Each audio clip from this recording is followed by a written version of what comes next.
नमस्कार दोस्तों, स्वागत है आपका हमारी एपीएस क्लासेस में। चैनल पर नए हैं तो चैनल को सब्सक्राइब, शेयर, कमेंट, लाइक करना बिल्कुल ना भूलें। चलिए दोस्तों, आगे बढ़ते हैं, बात करते हैं प्रश्न श्रृंखलाओं की।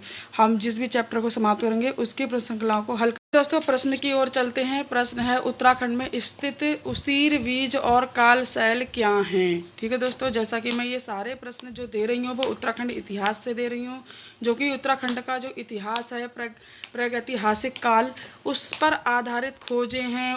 उसी पर सारे बिंदुओं पर जो चर्चा की है मैंने, उसके लिए पार्ट 1, पार्ट 2, पार्ट 3 और पार्ट 4 तक मैंने बनाए हैं।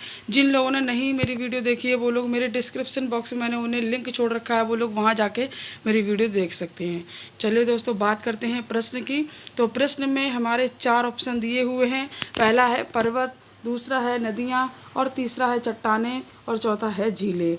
तो मैं आपको बता दूं, जैसा कि हमने पढ़ा था, उसीर बीज और कालसैल, ठीक है, ये क्या हैं? पर्वत हैं। ठीक है, कैलाश, गंधमादन इत्यादि भी सारे पर्वतों की चर्चा हमने करी थी। ठीक है दोस्तों, चलिए आगे बढ़ते हैं, बात करते हैं दूसरे प्रश्न की। हिमालय को मेरू पर्वत के दक्षिण स्थित समुद्र के समान आकृति वाला बताया गया है। ठीक है, तो कहाँ बताया गया है? जिन लोगों ने वीडियो देख रखी होगी उन्हें इस प्रश्न का उत्तर आ रहा होगा।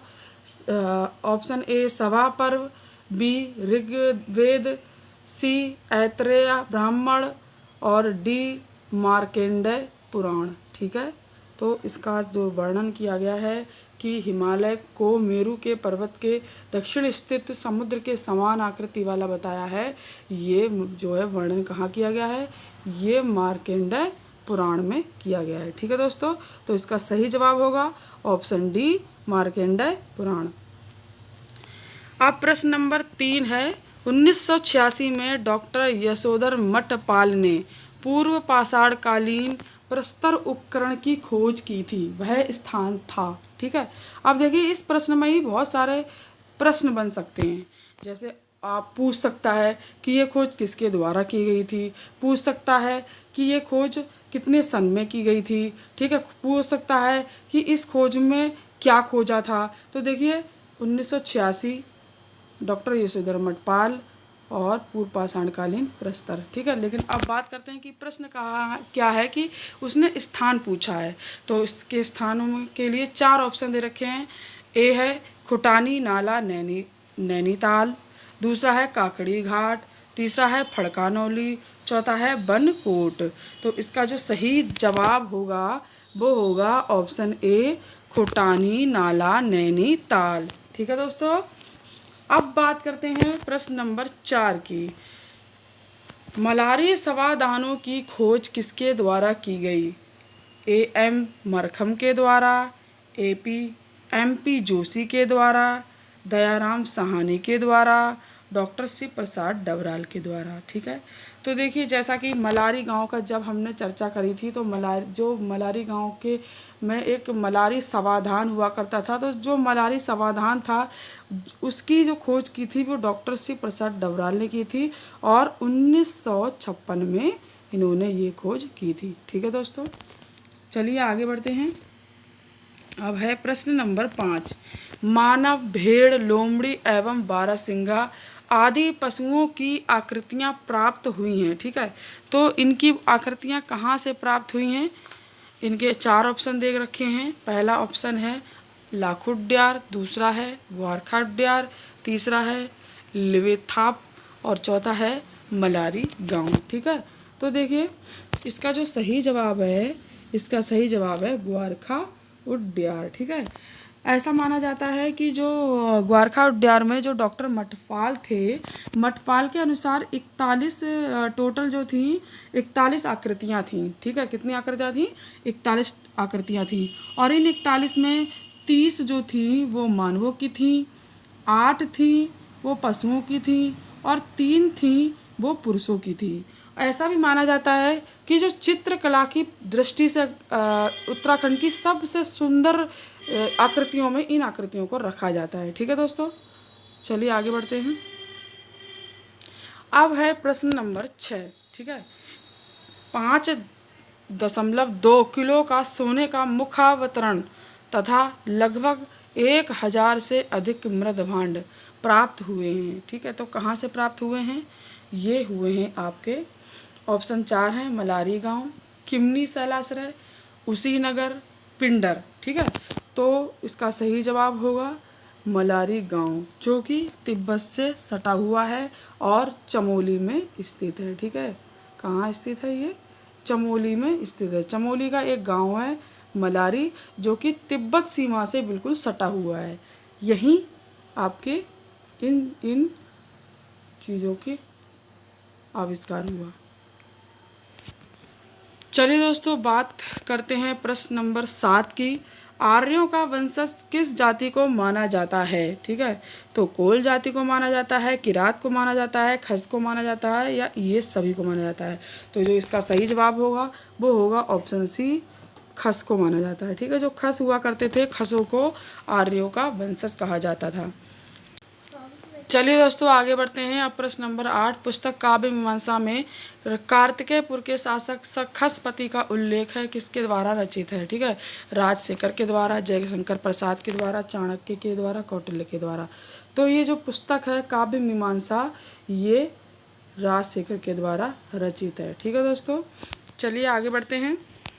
अब है प्रश्न नंबर 9, बृहद संहिता में शकों को क्या कहा गया है? खसपति, ठीक है, या फिर कुड़िन्धांधपति, या तंगा, या इनमें से कोई नहीं। ठीक है, तो इसका जो सही जवाब है वो होगा सी, तंगा। ठीक है, क्या होगा? सी, तंगा। अब है प्रश्न नंबर 10, शक जाति के आराध्य देव कौन थे? सूर्य थे, शिव थे, विष्णु थे, या फिर गणेश थे? तो इसका सही जवाब होगा कौन थे? ऑप्शन ए, सूर्य थे। ठीक है दोस्तों। नंबर 11, पुराणों में किराती किसे कहा गया है? गंगा, पार्वती, दुर्गा, या फिर गंगा, यमुना, सरस्वती, या फिर गंगा, काली, कोसी, या फिर गंगा, पिंडर, सरस्वती?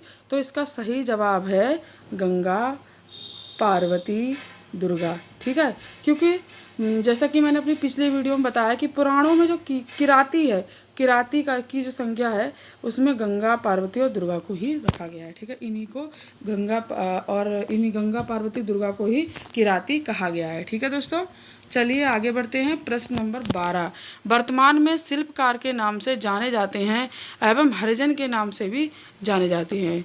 किरात, कोल, खस, कोडिंद। ठीक है, जैसा कि मैंने आपको बताया कि इसका जो सही जवाब होगा वो होगा किरात। किरातों को ही आज वर्तमान में हरिजन या शिल्पकारों की श्रेणी में रखा जाता है। ठीक है दोस्तों, चलिए आप बात करते हैं प्रश्न नंबर 13 की। प्रश्न नंबर 13, बाणासुर की पुत्री ऊखा और अनिरुद्ध की प्रेम कथा का चित्रण है। ठीक है, देखिए ऊखा और अनिरुद्ध, इनकी प्रेम कथा का चित्रण है। जब भी ये प्रश्न आए तो आप सीधे ऊखा से समझ जाइए। ठीक है, कि इसका प्रश्न का आंसर क्या होगा।